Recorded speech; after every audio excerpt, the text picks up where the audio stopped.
Saber que mi hijo era neurodiverso fue una noticia que cambió de una forma significativa nuestra dinámica familiar. Pero, ¿qué es esto de la neurodiversidad? ¿Qué podemos esperar como padres frente a algún tipo de diagnóstico o de condición que identifique a nuestros hijos con estas características? ¿Y de qué manera como familia podemos acompañar para disfrutar de la neurodiversidad? De esto y mucho más vamos a hablar hoy aquí en SER, el podcast de la Clínica para la Familia. ¡Bienvenidos! SER, el podcast de la Clínica para la Familia. Bienvenidos a un nuevo episodio de SER, el podcast de la Clínica para la Familia. Este espacio donde, acompañada de los profesionales de la clínica, nos damos esta oportunidad de hablar, de reflexionar, de profundizar frente a tantos temas que sabemos que son del interés de ustedes. Y hoy tengo literalmente una invitada de altura. Oiga, siempre sufro yo aquí, mi querida doctora Esli, porque como yo manejo lo que es el 1,70 m, me quedan los invitados ahí todos chiquiticos, todos como consumiditos. Pero esta mujer ha llenado la silla y la ha sobrepasado. Aparte de ser una mujer muy alta en estatura, también es una mujer muy alta en conocimiento. Así que bienvenida nuestra neuropsicóloga de la Clínica para la Familia, Esli Peñate. Hay que decir Peñate, así con el sabor. Peñates o Peñates. Eso. Póngale la S. Ella tiene su sabor, pero pronuncia muy bien. Mi Esli, ¿cómo estás? Muy bien, muy emocionada de estar acá y compartir con todos.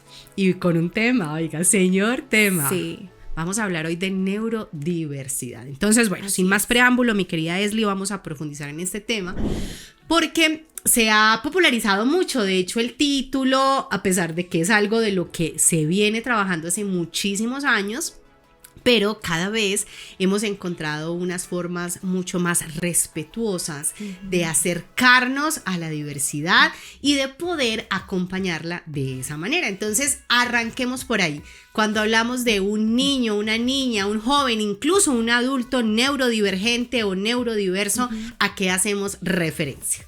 Bueno, este título de neurodiversidad, de hecho, es bastante controversial. De hecho, desde el año 1993 estamos como tratando de descubrir qué es realmente la neurodiversidad. Voy a empezar con una pregunta que hizo la comunidad que está en el espectro autista a los científicos, a los médicos, a los doctores, y ellos hacen una pregunta: ¿es que nosotros tenemos rasgos que nos hacen diferentes o tenemos un trastorno? Ok. Eso se hizo por allá por 1993 y John Sinclair y respondió con un libro que se llama No se preocupen por nosotros. De hecho, entonces, ¿cómo la definimos hoy en día? Como un conjunto de rasgos y diferentes a los cerebros típicos, que dentro de esos rasgos también hay algunos perfiles que se atribuyen a los trastornos.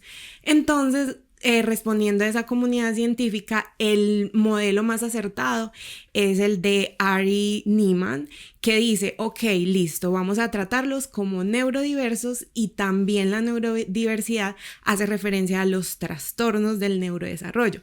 Vamos a tomar entonces a los trastornos del neurodesarrollo como aquellos afectaciones que necesitan ser intervenidos para mayor calidad de vida de las personas que lo padecen, y vamos a llamar neurodiversidad aquellos rasgos que realmente no necesitan ser cambiados, o que no necesitamos como volver como un cerebro típico. Entonces yo creo que esa sería como la definición más acertada. Sí, en algunas personas hay discapacidad, entonces tomamos el modelo médico, ok, intervenimos en esa discapacidad, pero sin dejar de que ellos puedan comprender que hay una neurodiversidad. De hecho, hay estudios que apuntan a que estas personas con trastornos del desarrollo, cuando se sienten que son neurodiversos, tienen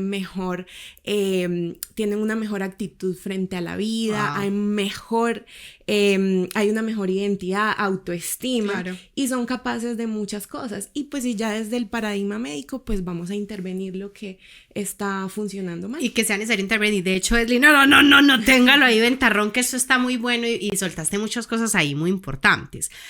Lo primero, entonces, según entendí, de rótulo, este título, por llamarlo de alguna forma, de la neurodiversidad, es una apuesta de darnos cuenta que los cerebros funcionan de determinadas maneras, de formas diversas, y que no todos estamos cortados con la misma tijera.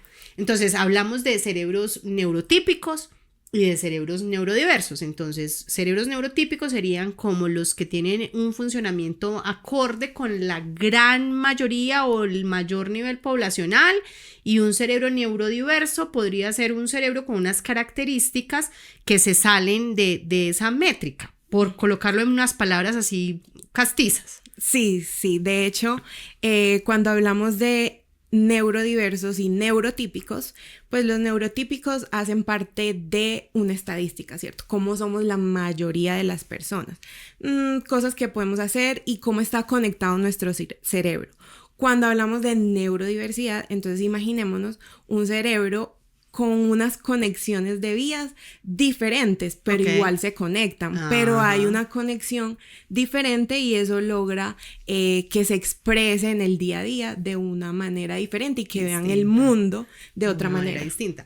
Y ahorita también mencionabas entonces que el solo hecho de tener esta posibilidad de nombrarlo de esta forma, desde la neurodivergencia o la neurodiversidad, ayuda a que las personas con estas características se sientan parte y posibilite incluso un mejor desarrollo, una mejor interacción. Sí. Yo esto de hecho lo he visto mucho en consulta y más adelante de una vez hablemos de futuro podcast de SER, porque me gustaría mucho, Esli, que hablemos de la neurodiversidad en la etapa adulta. Hoy vamos a hablar mucho del neurodesarrollo, sobre todo como en torno a la realidad con nuestros hijos, pero me pasa mucho que cuando las parejas llegan a buscar ayuda y dicen es que se le olvida todo, se le olvida hasta la billetera, deja la cédula, no sabe dónde está parado, y yo empiezo a explicarles en alguna medida lo que puede estar pasando y me refiero a esta expresión: su cerebro funciona de una forma diferente,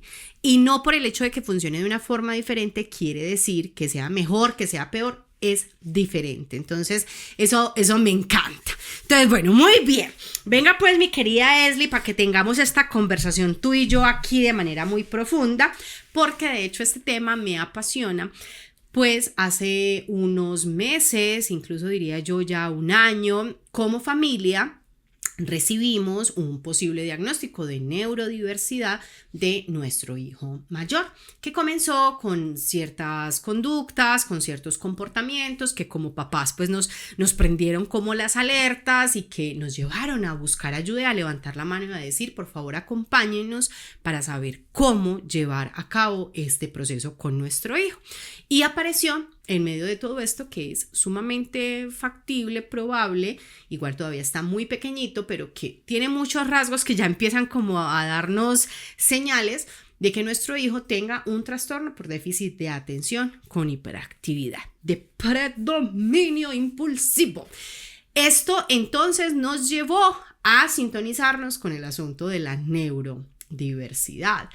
Y creo que para nadie es un secreto, especialmente para todos los papás y mamás que están hoy escuchándonos y viéndonos, que recibir una noticia de estas pues nos puede como poner un poquito en jaque. Especialmente en el caso de nosotros, pues porque tenemos una historia familiar, en la familia de mi esposo, si bien mi suegra no ha sido diagnosticada, mi esposo no fue diagnosticado en su niñez, pero es clarísimo que de ahí viene pues la carajadita, como decimos en paisa. Y sabemos los retos que en muchas oportunidades se puede presentar por eso. Entonces, saliéndome un poquito como del texto, quisiera, mi Esli, que habláramos de lo que representa para una familia recibir ese diagnóstico de neurodiversidad o esa caracterización de neurodiversidad. Es decir, tu hijo puede ser neurodiverso o tu hijo es neurodiverso. ¿Qué significa esto para una familia? Y de una vez nos vamos metiendo como en algunos de los espectros que podrían entrar dentro de la neurodiversidad. Ok, bueno, pasa mucho que al principio las familias, pues al recibir un posible diagnóstico, pues entonces hacen la pregunta, ¿y ahora qué hacemos? Exacto. ¿Sí? ¿Y cómo lo hacemos? Y eso hay que curarlo, ¿qué? Sí, esa es una muy buena pregunta. ¿Eso se cura? ¿Eso cuánto tiempo toma curar al niño o qué hay que hacer? Entonces entramos a una parte donde educamos a las familias. ¿Qué es eso? Porque si vamos a intervenir sobre algo, necesitamos entender cómo funciona y por qué se llama neurodiversidad. Entonces, acompañamos a las familias primero a un proceso donde primero hay un shock, ¿cierto? ¿Qué hice? La pregunta es, ¿qué hice mal? ¿Cómo así que trastornos del neurodesarrollo? ¿Esto es genético? ¿Yo lo provoqué? Entonces abordamos mucho en el acompañamiento a las familias en el área emocional. Uh-huh.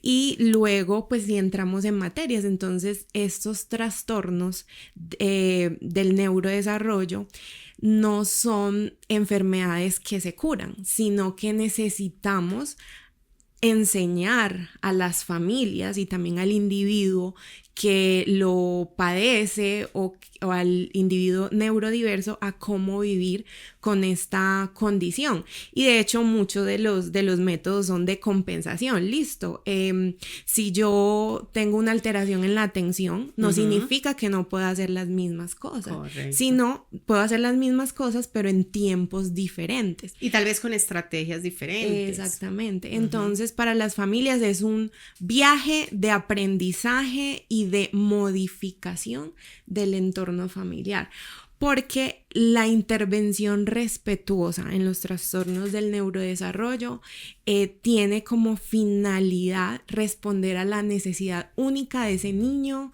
esa niña o esa familia. Y la idea no es hacerlos neurotípicos, sino la idea es que se puedan adaptar de la mejor manera. Entonces no es algo que se tenga que curar. O sea que cuando llegan, doctora, vea, yo le traigo aquí a mi hijo, quítemele el TDAH, quítemele la hiperactividad. No, eso no funciona así. No funciona así, y de hecho la hiperactividad va cediendo de acuerdo al desarrollo. Cuando tienes un niño de 2 años, los famosos toddlers son muy inquietos, y ya tú ves que cuando tienen 5, 6, 7, 8 años pues son inquietos, pero no tanto. Correcto. Y necesitamos respetar también el desarrollo, las etapas del desarrollo, y yo creo que eso es lo más difícil para hacer entender a los padres, respetar esas etapas del desarrollo. Y en la intervención respetuosa también tomamos un enfoque desde vamos a intervenir para no curar, pero ayudar a adaptar de acuerdo a la necesidad.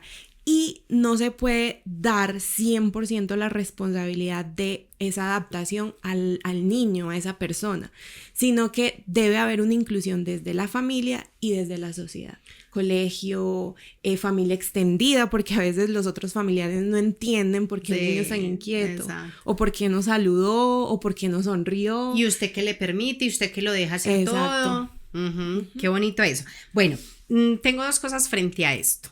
La primera, entonces, una de las cosas, y que de hecho pues así lo trabajamos en la clínica para la familia, desde esa psicoeducación, cuando llegan a consultar con la doctora Esli, que recuerden es nuestra neuropsicóloga de titular, es poder acompañar a las familias a comprender que esto de hecho no es una enfermedad. Y ahorita hacemos como la salvedad en los trastornos del neurodesarrollo, donde sí vemos como ciertas alteraciones que es importante intervenir, pero la condición de la neurodiversidad como tal no es una enfermedad. Es decir, tener un déficit de atención no es tener una enfermedad. Estar dentro del espectro autista no es tener una enfermedad, ¿cierto? Entonces, acompañamos a las familias de cara como a esa conciencia. Pero yo quisiera que profundizáramos un poquito más, Miesli, frente a esa expectativa de cura, porque de hecho nos ha pasado mucho en la clínica que nos llegan familias diciendo, no, es que ya llevamos 5 o 6 sesiones con la doctora y el niño sigue inquieto y el niño se sigue parando y nos siguen llamando del colegio, entonces es que eso no está funcionando. Entonces, diferenciemos, y voy a tomar una palabra que mencionaste ahorita, adaptabilidad, me encantó. Entonces, bajemos la expectativa de la cura y empecemos a fortalecer esa adaptabilidad. ¿Qué es eso de adaptabilidad, mi Esli? ¿Y cómo se diferencia de la cura?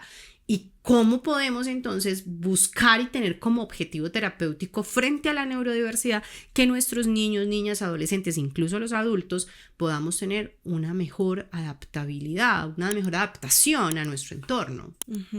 Sí, esa es una de las partes más interesantes de todo el proceso. Entonces, primero, es un proceso de mucha paciencia. Exacto. Como yo te decía, necesitamos respetar el desarrollo.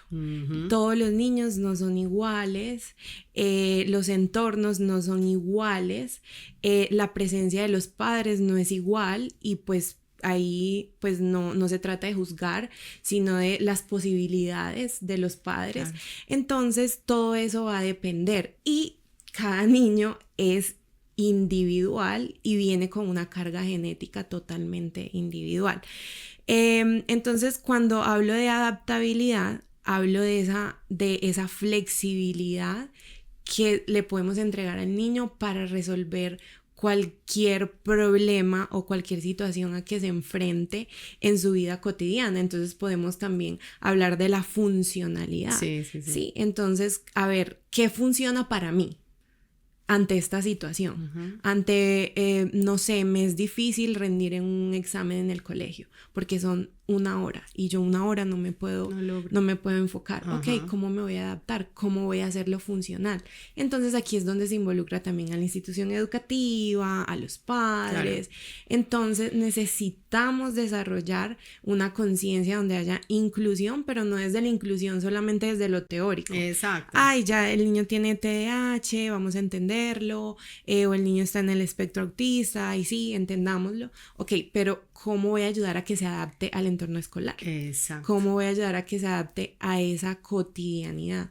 Entonces ahí es donde se implica mucho el entender a qué me voy a adaptar, cuál es la función, qué funciona para mí. Entonces es un proceso donde es ensayo-error. ¿Sí? Y mucho del proceso de la rehabilitación neuropsicológica es así. Por eso debe haber una retroalimentación constante entre los padres y el profesional. Ven qué le funcionó, no le funcionó, porque los profesionales tratamos de hacer lo mejor que podemos y no nos basamos en nuestra opinión o en nuestra percepción, sino qué es lo que ha funcionado hasta ahora dentro de la comunidad científica, cuáles son los modelos que han funcionado para poder aplicarlos, pero cabe la posibilidad de que de pronto ese modelo no funcione para ese niño. Y para esa familia, o sea, de hecho me parece súper importante eso que acabas de decir, porque la neuropsicología en este caso nos puede dar unas líneas, unas guías, pero yo siempre lo he dicho, mi Esli, ustedes papás son los expertos en ese niño. Entonces, yo llego a la clínica para la familia a consultar con la doctora Esli en su condición de neuropsicóloga, pero quien es experta en mi hijo soy yo. ¿Por qué? Porque llevo 6, 7, 10, 15 años con él, acompañándolo, observándolo, viéndolo, y con la ayuda de la profesional que me va a aportar desde la ciencia, desde el estudio, desde las investigaciones, todo lo que en este caso las neurociencias nos traen. Vamos como familia a acompañar a ese niño, a esa niña, a ese adolescente. Entonces eso me parece súper importante. Miesli, antes de irnos, porque ahí ya empiezo yo a pelear aquí con el tiempo como cosa rara, a la primera pausa yo quisiera que aterrizáramos un poquito. Sé que muchas personas hoy están escuchando y viendo el video podcast porque ya sabemos que nuestro hijo es neurodiverso. Entonces cuando, van a hablar de neurodiversidad, ahí voy a estar. Pero muchas otras personas no, y tal vez simplemente están viendo que mi hijo es como muy inquieto, parece como con un motorcito prendido adentro, no me puede quedar quieto, lo veo que mueve y mueve esas piernas, bota los lápices, hace no sé qué. Podríamos hablar de unos indicadores o unas señales que me pueden llevar a reconocer, incluso de manera temprana, alguna posible manifestación de la neurodiversidad? Sí, totalmente. De hecho, les llamamos dentro de las neurociencias los signos de alarma. Entonces, estos signos de alarma son características que los padres son los primeros que pueden identificar estos signos de alarma. Por eso es tan importante que los papás sepan, cuando el niño ya debe sostener la cabeza, cuando el niño debe gatear, cuando el niño más o menos debe decir su primera palabra. Y no se trata de estandarizar un mes, un día, una semana específica, pero sí tener mucho cuidado con observar. Muchos de los papás que llegan a consulta, yo les hago la pregunta: ¿recuerdas en qué momento empezó a hablar? ¿En qué momento empezó a caminar? Entonces estas preguntas son muy importantes porque nos dan como una señal, ¿cierto? Una señal de pronto en el desarrollo, en el neurodesarrollo, donde vemos que de pronto el niño se iba quedando. Por ejemplo, en los trastornos del espectro autista, algunos, no voy a generalizar, algunos empiezan a manifestar algún retraso en el desarrollo del habla. Entonces necesitamos estar alertas y cumplir las citas con el pediatra muy juiciosamente, porque es allí donde también podemos identificar. De hecho, tengo algunos pacientes que han sido muy juiciosos observando y que se han dado cuenta, muchas personas, muchos papás, que se han dado cuenta de estos signos de alarma y enseguida como responden a lo que están viendo, empiezan procesos con médicos, pediatras, neuropediatras, y pueden identificar en fases muy tempranas un posible, por ejemplo, trastorno del espectro autista. Entonces, ¿cómo es eso importante? Que entonces desde tempranas edades empiezo a estimular, empiezo la tarea de poder hacer que la vida de ese niño, de ese bebé, pueda ser muchísimo mejor. No se va a curar, pero va a generar una mejor adaptación al medio. Y la funcionalidad de la que hablabas ahorita me parece fundamental. Perfecto. Entonces, ¿y cuáles serían esas señales de alarma, esos signos de alerta, Miesli? Bueno, entonces vamos a mirar el desarrollo psicomotriz, ¿cierto? ¿En qué momento empiezo a caminar, a gatear, sostener la cabeza? El desarrollo del habla, en cuánto tiempo empieza el bebé a hablar, a decir sus primeras palabras, el proceso todo de interactuar socialmente, el bebé sonríe, señala, se hace entender.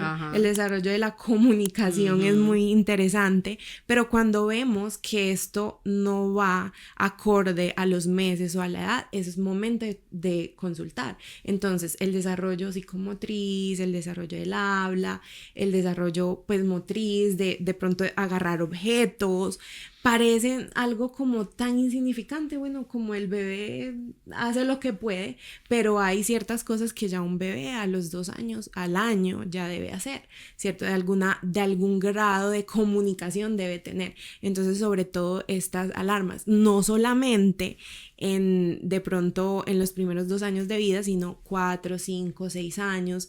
El TDAH no se descubre de edad tan temprana como el trastorno del espectro autista, pero también es importante como prestar atención. Bueno, a los cuántos años ya el niño debe pues al menos quedarse quietecito por 30 segundos. Sí. ¿Cierto?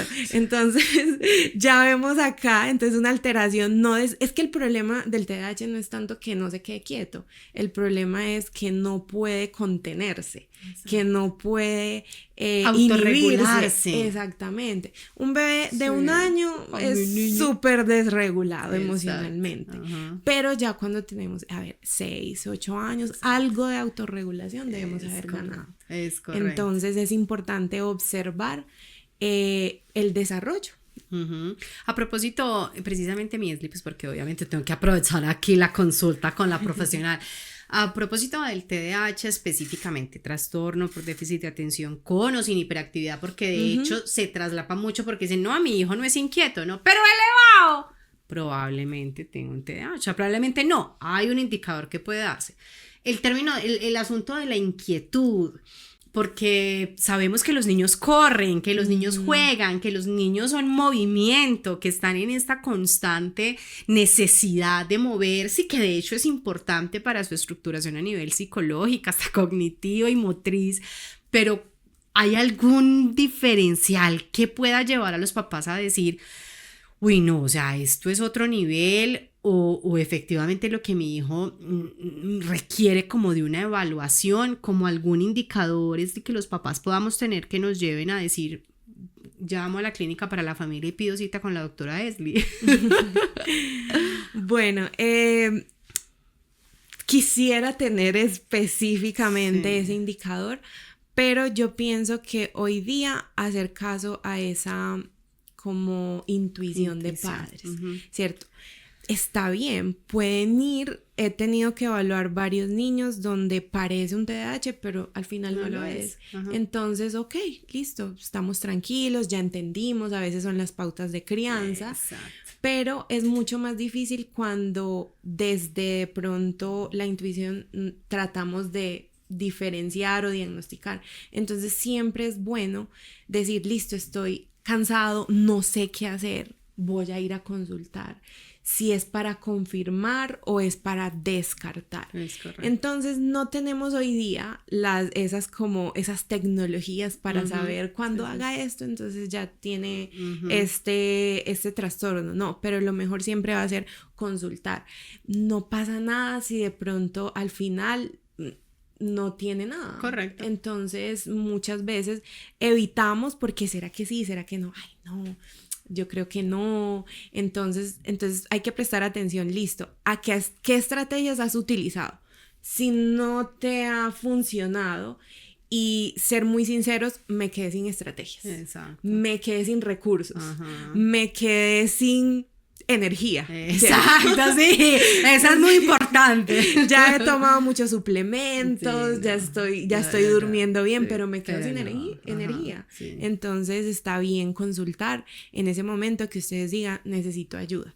Y no pasa nada. Vamos a descartar, vamos a confirmar. Es correcto. De hecho, me parece muy bonito, Esli, porque hay una conferencia que dicté hace varios años que la titulé No me pidas más de lo que puedo dar. Y yo pienso que en alguna medida, a nivel personal, por ejemplo, para mí ha sido muy bonito y muy sanador el proceso de saber que posiblemente mi hijo tenga una condición que por más que yo le digo, pero ¿por qué es que no podés atender? O sea, esta mañana nada más me pasó. O sea, le dije yo, Juan, por favor ve y trae los zapatos para que vamos adelantando, para que te los... Se fue como a los 10 minutos que recordé yo que tenía hijo, porque estábamos en el corre, en el de yo, ¿por qué no ha vuelto? Y me voy y estaba en el cuarto jugando con unas piedritas, ¿cierto? Entonces digo como hijo, ¿a qué viniste a tu cuarto? Ay, mami, no me acuerdo. Y yo digo, viniste por los zapatos. Entonces, cuando yo logro darme cuenta que no es que mi hijo me esté cañando, me esté respetando, no le importa, esté pasando por encima mío, me está faltando al respeto, no, sino que literalmente su cerebro no funciona como funcionaría, por ejemplo, el mío, que tampoco funciona así. De hecho, yo también me pierdo con muchas de las cosas que estoy haciendo, pero que no lo está haciendo por mal, sino porque literalmente se le fue la conexión para otra parte, pues mi manera de acompañarlo va a ser distinta, va a ser diferente. Y otra cosa antes de irnos a la pausa es lo que me parece muy valioso dentro de lo que estás diciendo, es yo como papá y yo como mamá revisarme a mí mismo lo que se mueve en mí de cara a un posible diagnóstico de mi hijo. No, es que mi hijo no puede tener nada. No, es que mi hijo no puede ser esa caraja. No.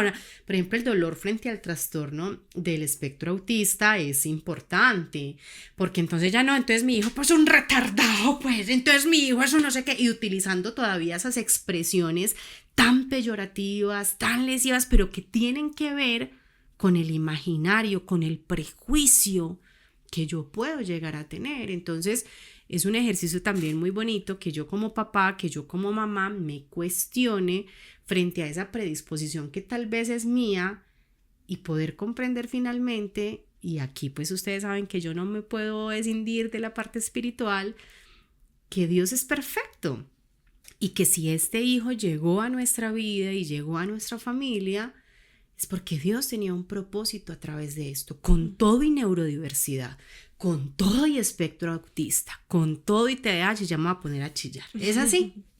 Sí, y me gustaría referenciar un debate que alguna vez tuvimos en clase cuando estaba haciendo la maestría, sobre esto, la discapacidad, sí, la neurodiversidad, y una compañera pues habló también desde lo que tú estás referenciando a nivel espiritual, y ella dijo, no, es que es una oportunidad para amar. ¡Wow! Y todos quedamos como que, ok, si no tuviésemos estos seres que procesan el mundo de manera diferente, entonces no podríamos desarrollar el amor en otras dimensiones. Wow. Entonces eso fue, ok, éramos todos como académicos, científicos, pero también cabe entender esto. Exacto. Y de hecho hay una explicación aún desde lo científico.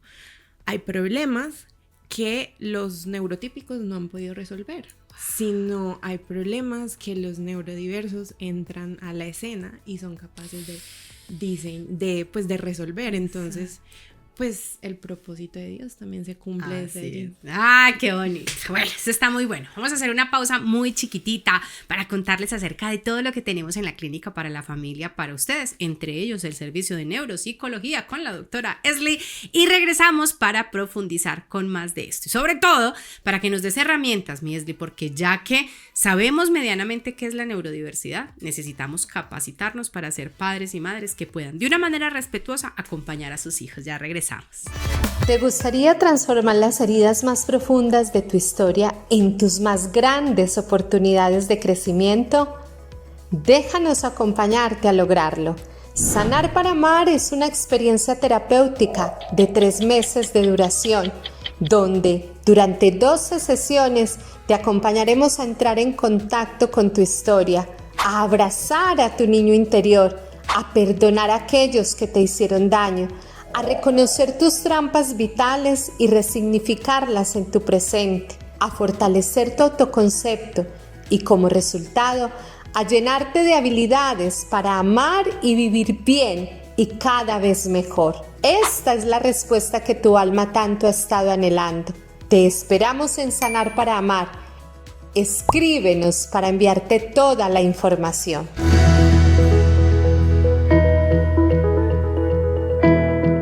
Con mucha frecuencia llegan a terapia de pareja un sinnúmero de personas que nos dicen peleamos por bobadas. Los problemas que nos tienen aquí son insignificancias, ni es infidelidad, ni nadie le ha robado al otro, ni hemos hecho nada extraño, simplemente peleamos.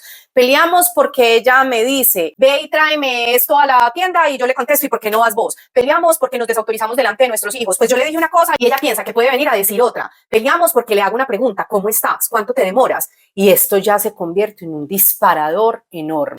Pues esta es la realidad de muchísimas parejas que todo el tiempo en nuestra cotidianidad nos enfrentamos con lo que las heridas que traemos en nuestra historia nos llevan a pensar y a sentir dentro de la relación.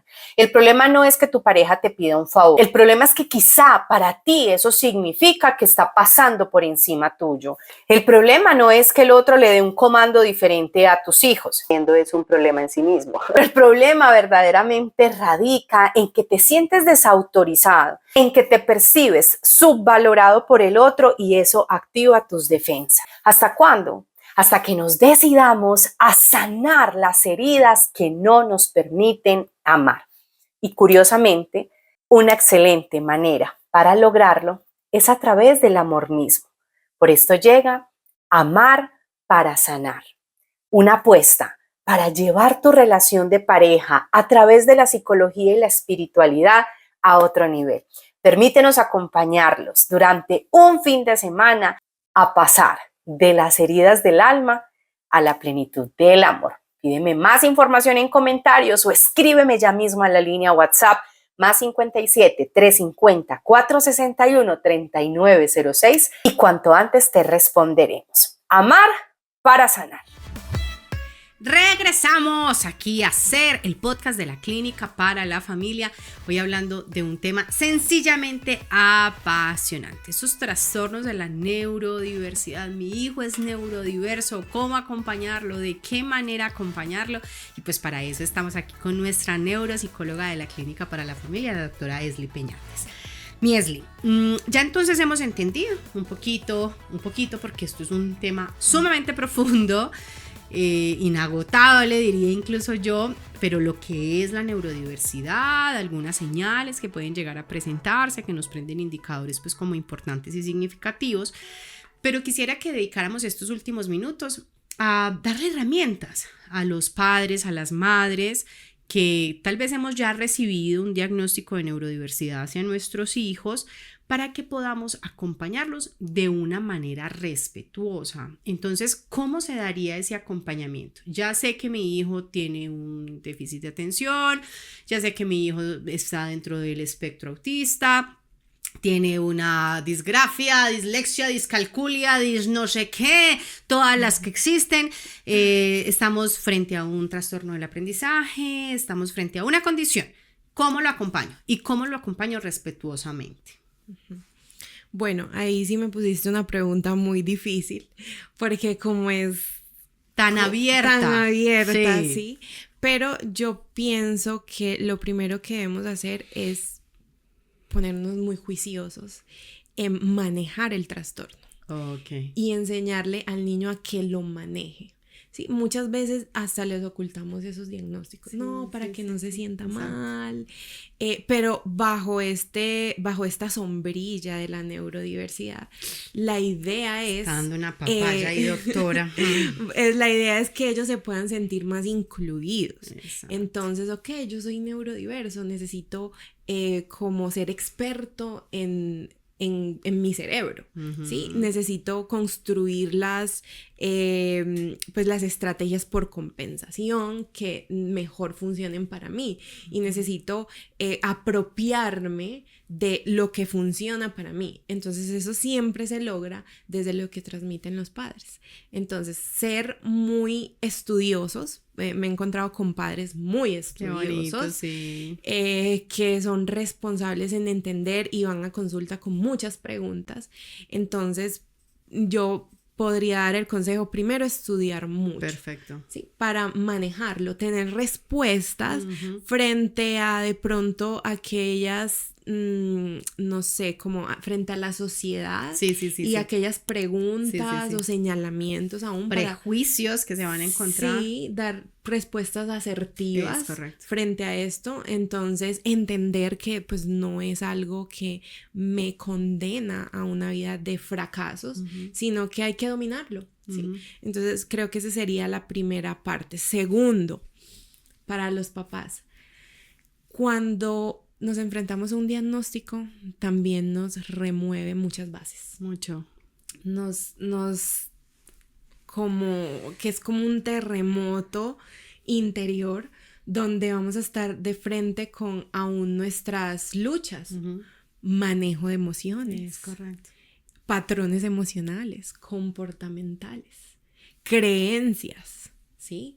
Entonces, una buena idea sería también trabajar a nivel individual. Total. Sobre, bueno, es que este niño o esta niña están siendo como activadores de algo interno. Entonces, si yo no trabajo eso a nivel individual, entonces yo no voy a poder acompañar a mi hijo, no voy a poder hacer lo mejor para él, porque obviamente estoy movilizado interiormente y es válido, es válido. Sí, total. Y si los papás están bien, a los niños les va mejor. Es correcto. Entonces creo que esos serían como de consejos generales, ya que pues dentro de esta sombrilla hay muchos diagnósticos. Sí.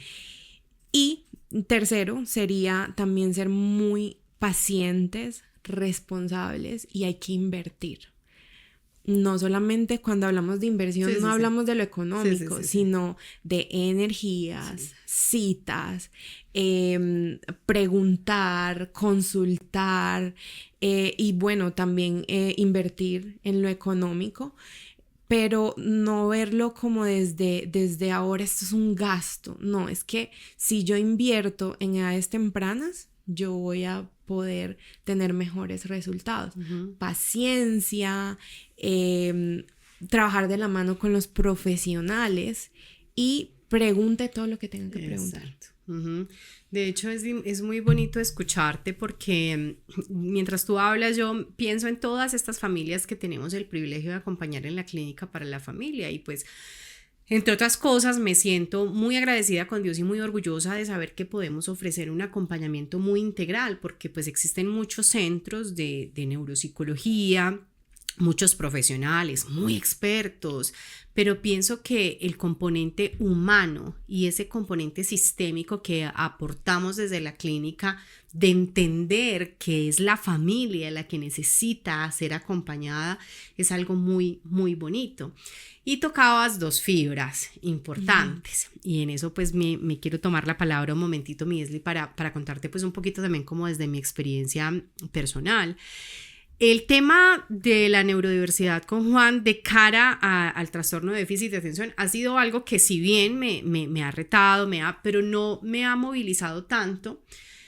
Realmente, mientras te escuchaba, no terminaba como de discernir como muy bien. Bueno, no sé, tal vez sea porque siento que la carga está más del lado del papá o porque yo soy una TDAH muy funcional y de hecho le he sacado mucho provecho a mi neurodiversidad, no sé. Pero sí te quiero contar que cuando Juan Andrés tenía, no sé, unos 18 meses, quizá iba entrando a los 2 años, bueno, el desarrollo del lenguaje de Juan Andrés se dio de manera muy temprana, o sea, Juan, no sé por qué, no sé de dónde sacó esa genética habladora, pero Juan empezó a hablar desde muy, muy, muy pequeñito, tenía un repertorio impresionante a nivel de su vocabulario. A los 18 meses Juan Andrés te sostenía una conversación como si fuera un niño de 3, 4 años, pero antesitos de cumplir sus 2 años, comenzó a tener unos rasgos muy marcados de dislalia, ¿cierto? Lo que llamamos como tartamudez. Y tú no te imaginas, Miesli, lo que eso me representó a mí. O sea, fue un momento de choque sumamente importante.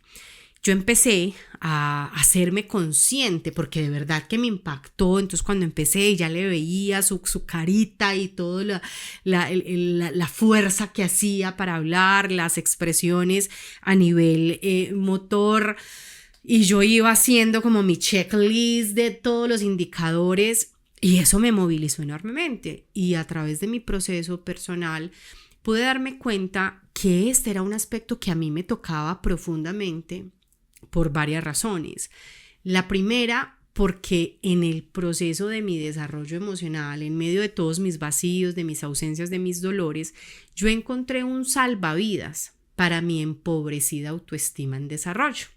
Y el salvavidas de mi empobrecida autoestima en desarrollo fue la expresión verbal. Entonces yo podía ser la más flaca, la más fea, la más pobre, pero era campeona nacional de oratoria. O sea, hello. Entonces ahí fue donde yo encontré mi seguridad. Y darme cuenta que mi hijo pudiese tener una característica diferente en esa área que lo iba a exponer probablemente al bullying. Yo fui víctima de bullying. Y que lo iba a poner en el ojo del huracán fue algo que a mí me golpeó, Miesli, pero tú no te alcanzas a imaginar, o sea, fue impresionante. Yo lloraba cuando yo le contaba a mi familia y mis hermanos eran como asustados, como, ¿qué pasó? Y yo, no, y terminaban como, pues, ¿cuál es el problema? O sea, igual lo vamos a amar, lo vamos a querer, pero era demasiado impactante para mí. Entonces, cuando yo me di cuenta de ese origen, dije, yo, Dios mío, tengo que seguir sanando esto.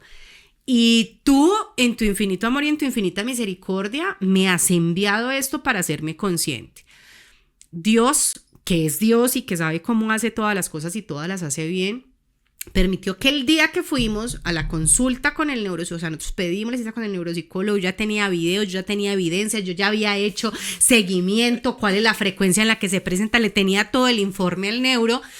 Y el día que llegamos a la consulta, Juan Andrés empezó a hablar bien.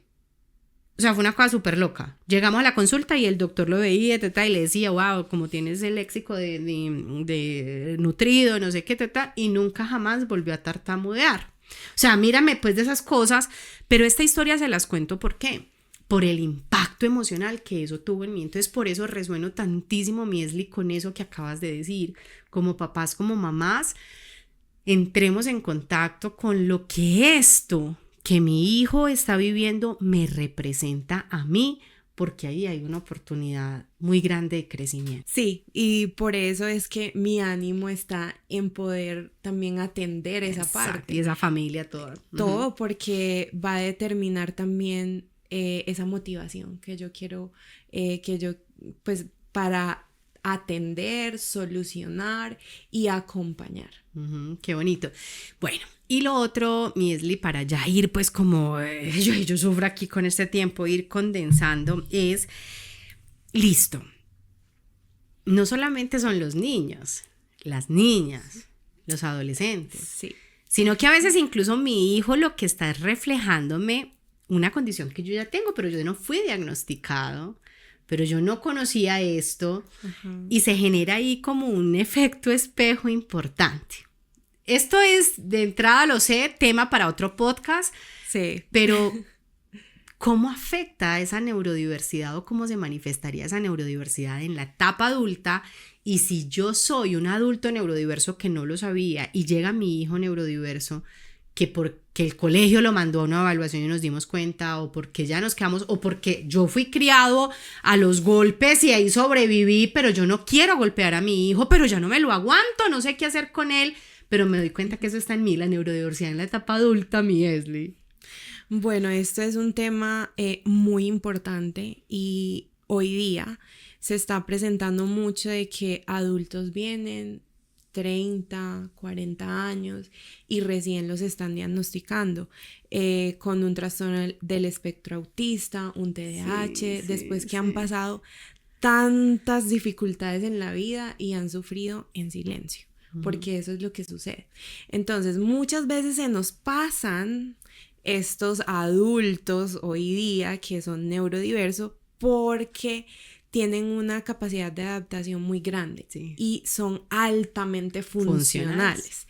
Entonces, que sea altamente funcional, que me pueda adaptar bien, no significa que no suframos por dentro. Es correcto. ¿Sí? Entonces, muchos llegan y dicen, wow, no sabía, ahora todo tiene sentido. Exacto, es como si se juntaran las piezas de un rompecabezas. Exactamente. Es ¿Por qué? Porque de hecho hay un ciclo dentro de estos trastornos del neurodesarrollo donde empiezan con problemas, por ejemplo, bueno, tengo problemas atencionales en las funciones ejecutivas, pero eso no solamente tiene que ver en cuanto a la función neuropsicológica, sino que también va a tocar la parte psicológica, ¿sí? Entonces a mí no me gusta olvidarme de que listo, soy neuropsicóloga, pero también soy psicóloga. Sí. Entonces es acá donde va también desarrollándose ese ser, ese yo. Entonces, ¿cómo me estoy viendo? Me estoy viendo desde, ay, claro, otro fracaso. Entonces ese fracaso es porque, listo, demoré mucho tiempo en la universidad, dejé tantas carreras, entonces no puedo tener buena relación con la gente, entonces soy yo, y al final tenemos también los trastornos psicológicos y psiquiátricos. Y muchos hoy día, no voy a decir cuánto o científicamente el dato, porque no lo tengo, hablando, sí. Pero sí sabemos que hoy día muchos psiquiatras están remitiendo a neuropsicología porque hay un posible diagnóstico de TDAH o que están en el espectro autista y son altamente funcionales. Sí. Entonces, ¿cómo les mejora la vida? Y número 2, también están viniendo porque sus hijos son diagnosticados. Exacto. Entonces el neurólogo le dice, venga, es que esto tiene que haber algo genéticamente. Sí. ¿No será que usted o su esposa o su esposo vengan acá, cuéntenme un poquito? Entonces llegan y dicen, no, diagnosticaron a mi hijo y me parece que yo también. Y ahí encuentran la respuesta. Ay, ahora todo tiene sentido. y esto mejora significativamente la manera de verse a sí mismo. Total. Y lo psicológico también va mejorando, se atiende mejor desde, por ejemplo, los trastornos de ansiedad, de depresión. Entonces yo creo que es sumamente importante hablar de esto, de aquellos que se han pasado desapercibidos, sí, y que puedan tener una nueva oportunidad de vida, una nueva oportunidad de encontrarle explicación a todo lo que ha pasado y como desligar ese sentimiento de inutilidad, de no encajo, soy imperfecto, siempre me pasa lo mismo, a poder darle una explicación más acertada. Qué bonito, ay, qué bonito. Hay que hacer un episodio para hablar de esto, sin lugar a dudas. Pero bueno, una riqueza muy grande, mi querida doctora Esli, la que nos das hoy. Gracias de todo corazón. Yo insisto, no solo porque obviamente voy a hacerle pauta a nuestra clínica para la familia, sino porque es muy necesario.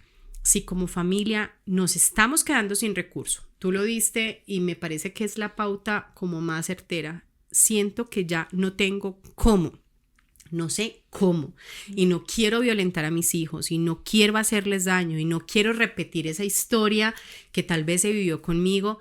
No duden en buscar ayuda, y como Clínica para la Familia, recuerden que estamos para servirles. Entonces, a marcar ya mismo, más 57 300 674 9247 para que pidan sus citas con la doctora Esli. Tenemos el servicio de evaluación neuropsicológica, rehabilitación neuropsicológica y todo el acompañamiento para las familias en torno a esto. Así que ya saben, pues mi Esli, muchas gracias.